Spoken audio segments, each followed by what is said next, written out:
bust of Will Adams, Mira Anjin, in the Yokosuka City Natural History Museum.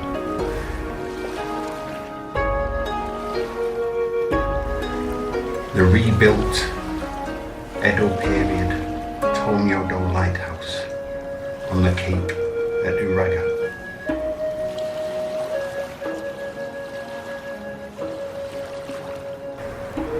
The regularly held Anjin Summit and Anjin festivals in Yokosuka.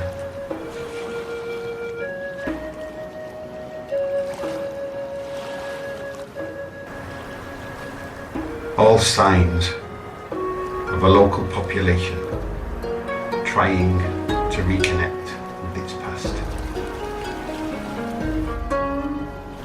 And it's these attempts, I think, that will one day mean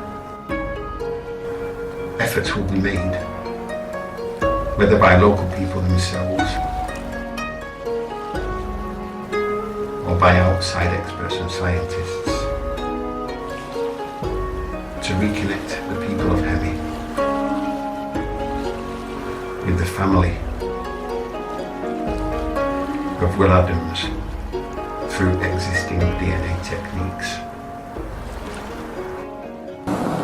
Well, it's all very well me bouncing around these ideas in my head again and again and again, but I think it's about time I started trying to make connections with other enthusiasts and experts in the study of the life and times of Will Adams